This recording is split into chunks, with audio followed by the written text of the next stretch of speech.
الحمد لله رب العالمين والعاقبة للمتقين والصلاة والسلام على أشرف الأنبياء والمرسلين محمد بن عبد الله الأمين وعلى آله وصحبه ومن تبعهم بإحسان ودعا بدعوتهم واستنى بسنتهم إلى يوم الدين. أما بعد فأعوذ بالله السميع العليم من الشيطان الرجيم. بسم الله الرحمن الرحيم. تلك الأيام نداولها بين الناس. صدق اللہ العظیم. اللہ رب العزت کا بے انتہا فضل و کرم کہ اللہ رب العزت نے مجھے آپ کو دین، ایمان اور اسلام جیسی عظیم الشان نعمت سے نوازا ہے. ہمیں اس پر اللہ رب العزت کا موت تک شکر ادا کرنا چاہیے. دنیا اور آخرت کے اعتبار سے کامیابی کا دار و مدار اللہ رب العزت نے اسی پر رکھا ہے، تو اس لیے بار بار اس کی توفیق بھی مانگنی چاہیے اور موت تک اس پر دوام اور ثابت قدمی بھی اللہ رب العزت سے مانگنی چاہیے. اس لیے کہ اللہ رب العزت کا ارشاد ہے قرآن مجید میں، وَلَا تَمُوتُنَّ إِلَّا وَأَنْتُمْ مُسْلِمُونَ، تمہاری موت نہ آئے مگر اس حال میں کہ تم دین، ایمان اور اسلام کی حالت میں دنیا سے جا رہے ہو. تو گویا کہ اللہ رب العزت کی طرف سے اپنے بندوں سے یہ تقاضا ہے، یہ مطالبہ ہے. اللہ چاہتے ہیں کہ دنیا کی زندگی بھی ہم دین، ایمان اور اسلام کے تقاضوں کو پورا کرتے ہوئے گزاریں، اور جب دنیا سے جانے کا وقت آئے تو ایک وقت تو اللہ پاک نے متعین کیا ہے. اس میں کوئی شک نہیں ہے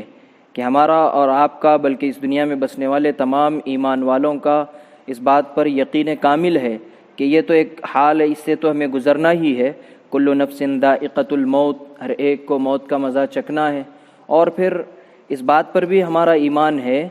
کہ اذا جاء اجلهم لا يستاخرون ساعة ولا يستقدمون، کہ جب موت آتی ہے تو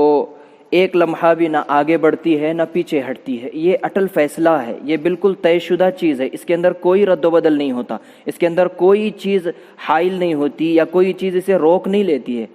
اگرچہ کہ اللہ پاک نے اس دنیا کو دارالاسباب بنایا ہے، اسباب اللہ رب العزت نے مہیا کیے ہیں کہ بندہ اسباب اختیار کر سکتا ہے. آخری دم تک بندہ تگ و دو کرتا رہتا ہے اور کوشش میں لگا رہتا ہے، لیکن ہوتا وہی ہے جو اللہ رب العزت نے مقدر میں رکھا ہے. جو تقدیر اللہ رب العزت نے لکھ دی ہے اس کے اندر کوئی تبدیلی نہیں ہوتی ہے. خاص طور پر موت کا جو مسئلہ ہے، موت کا جو مسئلہ ہے اللہ پاک نے جو اسے متعین کیا ہے وہ ہر حال میں ہو کر رہتا ہے. ہمارا اس بات پر ایمان کہ ایمان مجمل اور ایمان مفصل جو ہم پڑھتے ہیں اس کے اندر یہی ساری چیزیں ہیں کہ تقدیر بتائی گئی ہے. آمنت باللہ وملائکتہ وکتبہ ورسلہ والیوم الآخر والقدر خیرہ وشرہ من اللہ تعالی والبعث بعد الموت. یہ ساری چیزیں اسٹیپ بائی اسٹیپ ہیں. ایمان ہے، اسلام ہے، اور پھر اللہ رب العزت کے پیغمبروں پر ایمان ہے، کتابوں پر ہے، اور اچھی اور بری تقدیر پر بھی ہمارا ایمان ہے. اگر ہم اس میں سے کسی ایک جز کو بھی اگر نہیں مانتے ہیں، یا یہ کہ اس کے تعلق سے کسی اعتبار سے ہمارے دل میں کوئی خدشہ پیدا ہوتا ہے، شک پیدا ہوتا ہے، والقدر خیرہ وشرہ من اللہ تعالی، اچھی اور بری تقدیر اللہ رب العزت کی طرف سے ہے، تو ہمیں ہر حال میں تسلیم کرنا ہے. بیماری اللہ رب العزت کی طرف سے آتی ہے، اور اس بیماری پر جو شفا ملتی ہے وہ شفا بھی اللہ رب العزت کی طرف سے آتی ہے. اگر ایسا ہوتا کہ اللہ پاک نے دنیا کو دارالاسباب بنایا ہے اور اسباب کے درجے میں اللہ پاک نے علاج کو رکھا ہے اور اسباب کے درجے میں اللہ رب العزت نے دوا کو رکھا ہے، تو بندہ اگر اسی پر ایمان کامل کر لے کہ یہ دوا سے ہی علاج ہوگا، تو ہزاروں مثالیں ہمارے سامنے موجود ہیں کہ ڈاکٹر علاج کرنے والا وہی ہے، دو مریض ہیں اور دونوں مریضوں کو بالکل ڈاکٹر نے وہی علاج تجویز کیا اور وہی دوائیاں بالکل دے رہا ہے، لیکن پتہ چلا کہ ایک بیمار کو تو اس سے صحت مل گئی اور وہ شفایاب ہو گیا، اور وہی دوا کے استعمال کرنے سے ایک بیمار وہ موت کے گھاٹ اتر گیا اور اللہ پاک نے اسے اپنے پاس بلا لیا. تو یہ جو دنیا میں جو حالات ہوتے ہیں اور یہ چیزیں جو اللہ پاک دکھاتے ہیں، اس کے ذریعے سے اللہ پاک اپنی قدرت کو سمجھاتے ہیں کہ یہ اللہ کی قدرت ہے. اللہ پاک جو چاہتے ہیں وہ کرتے ہیں. اس لیے کہ اللہ پاک اس دنیا کے اللہ پاک نے وجود عطا فرمایا ہے اور اللہ پاک نے تقدیر بنائی ہے، تو وہ تقدیر کے مطابق اللہ رب العزت سارے معاملات کو طے کرتے چلے جاتے ہیں. تو دنیا کو تو دارالاسباب اللہ رب العزت نے بنایا ہے. اسباب کو اسباب کے درجے ہی میں رکھنا چاہیے. اسباب کو لے جا کر خالق کے درجے میں اگر کوئی بندہ پہنچا دیتا ہے تو پھر اسے اس بندے کے ایمان کا خطرہ ہوتا ہے. اسباب اسباب کے درجے میں رہیں، تقدیر اللہ رب العزت کی طرف سے ہے. تو اس وقت میں بہت مختصر وقت میں اپنی بات ختم کروں کہ حالات جو اس وقت میں پیدا ہوئے ہیں، اور نہ صرف یہ کہ یہ شہر نہ صوبہ بلکہ ملک بلکہ پوری دنیا اس کے اندر ملوث اس وقت میں ہے، اور پوری دنیا اس وقت میں ان حالات کا سامنا کر رہی ہے۔ تو اس کے اندر سب سے زیادہ جو اس وقت میں بات جو سمجھ میں آتی ہے، اور اللہ والوں کی طرف سے، اکابرین کی طرف سے بار بار جس بات کی طرف توجہ دلائی جا رہی ہے وہ یہ ہے کہ بجائے اس کے کہ حالات کا شکوہ شکایت کریں، حالات کے چرچے کریں، بیماریوں کے چرچے کریں، انتقال ہونے والوں کے چرچے کریں، اور کون ایڈمٹ ہوا اور کون ڈسچارج ہوا، کس کی کیا کیفیت چل رہی ہے، اس پر چرچے کرنے کے بجائے ہمارا دین اسلام ہمیں یہ کہتا ہے کہ جس وقت بھی دنیا کے اندر حالات تبدیل ہوتے ہیں، حالات اللہ رب العزت کی طرف سے آتے ہیں، اچھے حالات بھی اللہ کی طرف سے ہیں اور برے حالات بھی اللہ کی طرف سے ہیں، بیماری اللہ کی طرف سے ہے، صحت اللہ کی طرف سے ہے، وبائیں جو آتی ہیں وہ بھی اللہ رب العزت کی طرف سے آتی ہیں۔ تو اس کے اندر ہمیں اس چیز کو دیکھنا چاہیے کہ کس چیز کی کمی کی بنیاد پر یہ حالات پیدا ہو رہے ہیں، اس لیے کہ قرآن مجید میں اللہ رب العزت فرماتے ہیں کہ دنیا میں جو حالات پیدا ہوتے ہیں اور جو حالات اچھے اور برے ہوتے ہیں وہ انسانوں کے کرتوت کی وجہ سے اللہ رب العزت ویسے فیصلے صادر فرماتے ہیں کہ اچھے اعمال ہیں تو اللہ رب العزت کی طرف سے اچھے فیصلے ہوتے ہیں، برے اعمال جب ہوتے ہیں، اور برے اعمال بھی اس کے اندر کہ عمومیت کے ساتھ میں مجموعی طور پر پوری انسانیت جب اللہ رب العزت کی ناراضگی پر جم جاتی ہے تو پھر اس وقت پوری دنیا کے اعتبار سے اللہ پاک حالات کو تبدیل فرماتے ہیں۔ آج کے حالات اگر دیکھیں تو عمومیت کے ساتھ میں مجموعی طور پر انسانیت نے گویا کہ ایسے لگتا ہے کہ انسانیت نے گویا کہ اللہ پاک کی نافرمانی پر کمر باندھ لی اور گویا کہ عزم مصمم کر لیا ہو کہ اتنی نافرمانی، اتنے گناہ اور اتنے معصیت اور اتنے منکرات میں یہ انسانیت عموماً اور خصوصاً ہم مسلمان جو ایمان والے ہیں اور جو اپنے آپ کو مسلمان کہتے ہیں، ہمارا طرز عمل تو یہ ہونا چاہیے حالات کے اندر کہ ان حالات کے اندر بجائے اس کے کہ شکوے شکایتیں کریں، لوگوں کے اندر خوف اور ڈر کا ماحول پیدا کریں، اس کے علاوہ کرنے کا جو کام ہے وہ توبہ کی جائے، استغفار۔ جتنا ہم توبہ کریں گے اتنا ہی اللہ پاک حالات کو تبدیل کریں گے، جتنا بندے اور بندیاں استغفار پر آئیں گے اللہ پاک حالات کو تبدیل فرمائیں۔ قرآن مجید میں بڑی تفصیل کے ساتھ اللہ رب العزت نے اس کی طرف اشارہ فرمایا ہے کہ دنیا میں جس قسم کے حالات پیدا ہوتے ہیں، حالات کے سدھار کا ایک بہترین ذریعہ اور بہت آسان نسخہ جو اللہ رب العزت نے ہم مسلمانوں کو جو عطا فرمایا ہے وہ توبہ اور استغفار ہے۔ استغفار کے نتیجے میں اللہ پاک بڑے بڑے مسائل کو حل فرماتے ہیں۔ سورہ نوح کے اندر اللہ رب العزت نے بڑی تفصیل کے ساتھ میں حالات کو بیان کیا ہے کہ بارش اگر رک جائے تو اس کے نزول کے لیے کیا عمل، استغفار کرو، اللہ رب العزت آسمان سے بارش برسائیں گے۔ زمین سے غلہ نہیں اگتا ہے، کہا گیا کہ استغفار کرو، اللہ پاک اس کے نتیجے میں زمین سے غلے اگائیں گے۔ کسی کو اولاد نہیں ہو رہی ہے، کہا گیا کہ استغفار کرو، اس کے نتیجے میں اللہ رب العزت اولاد عطا کریں گے۔ کوئی بندہ یہ چاہتا ہے کہ اس کا باغ پھلے پھولے اور اس کی کھیتی کی فصل اچھی آئے، اس کے لیے کہا گیا کہ تم استغفار کرو، استغفار کے نتیجے میں اللہ رب العزت تمہیں بہترین پھل اور بہترین فصل عطا فرمائیں گے۔ حالات جب بگڑ جاتے ہیں تب بھی کہا گیا استغفروا ربکم، اپنے رب کے حضور استغفار کرو، استغفار کے نتیجے میں اللہ پاک حالات کو بہتر بناتے ہیں۔ تو آج ہو یہ رہا ہے کہ ہم شکوے تو بہت کر رہے ہیں، شکایتیں بہت ہو رہی ہیں اور چرچے اتنے زیادہ ہو رہے ہیں کہ جو گھر میں رہنے والے لوگ ہیں وہ ان چرچوں کو سن سن کر ان کے دلوں کے اندر ایک ڈر اور خوف کی کیفیت پیدا ہو رہی ہے، اور پھر اس کے نتیجے میں ہوتا یہ ہے کہ بندے کے دل میں اللہ رب العزت کے تعلق سے ایک مایوسی پیدا ہونے لگتی ہے، اور یہ مایوسی بڑی خطرناک ہے۔ بسا اوقات یہ مایوسی بندے کو کفر تک لے جاتی ہے۔ اللہ پاک ہم سب کی اس سے حفاظت فرمائے۔ تو اللہ پاک کی ذات عالی سے قوی امید ہونی چاہیے، حالات اچھے ہوں تب بھی امید ہو، حالات اگر بگڑے ہوئے ہوں تب بھی اللہ پاک کی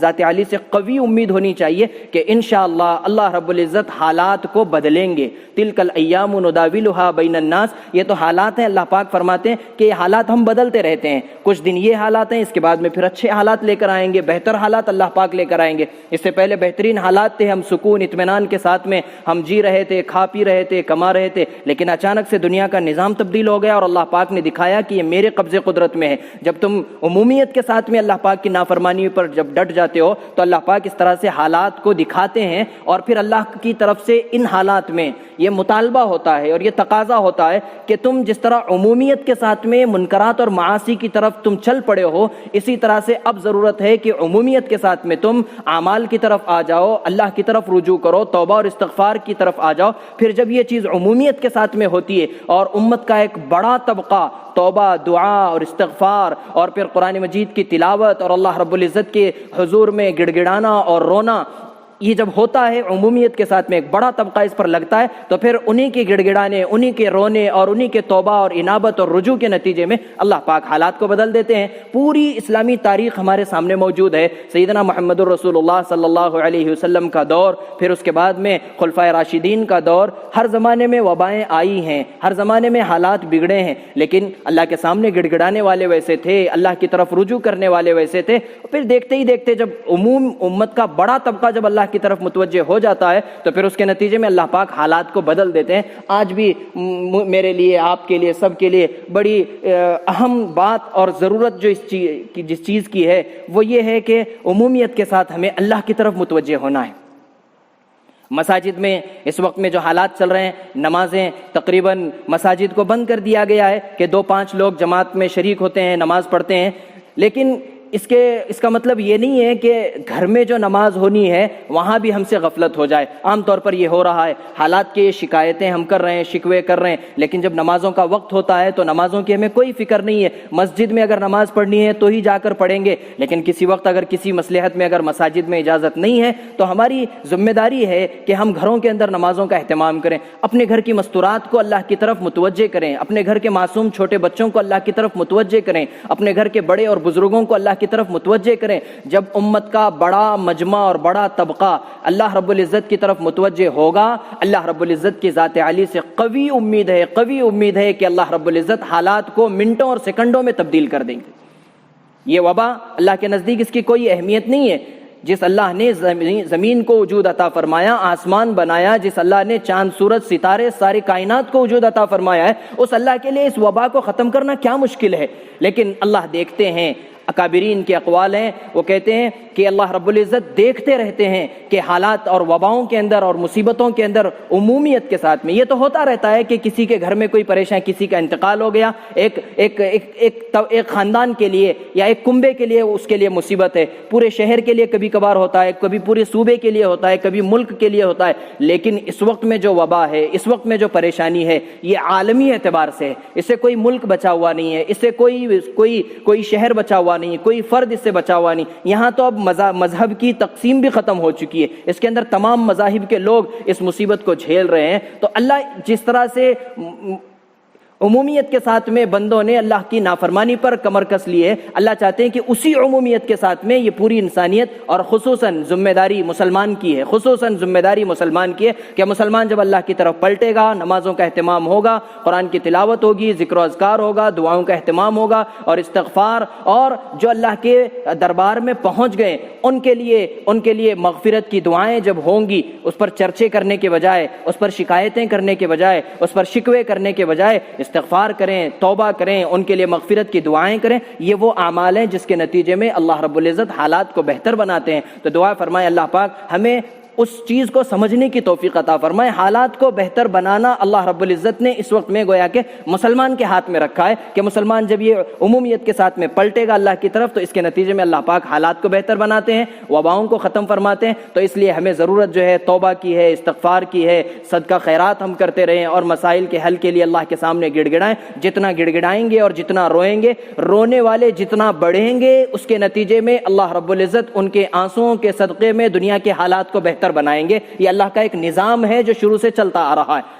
صحابہ اکرام رضوان اللہ تعالی علیہم اجمعین کا دور، تابعین کا، تبع تابعین کا، ایسے مستجاب الدعوات اللہ والے تھے، وہ اللہ کے سامنے گڑ گڑاتے تھے، امت کو لے کر اللہ کی طرف متوجہ ہوتے تھے، جس کے نتیجے میں اللہ پاک حالات کو جلد سے جلد بہتر بناتے۔ دعا فرمائیں اللہ پاک ہم سب کو ان چیزوں پر عمل کرنے کی توفیق عطا فرمائے اور ہم سب کو عمومیت کے ساتھ میں مجموعی طور پر رجوع الی اللہ نصیب فرمائے، انابت الی اللہ نصیب فرمائے، اور اللہ رب العزت کی بارگاہ میں توبہ استغفار کرنے کی اللہ پاک مجھے آپ کو سارے عالم کے مسلمانوں کو توفیق نصیب فرمائے۔ وآخر دعوانا ان الحمد للہ رب العالمین۔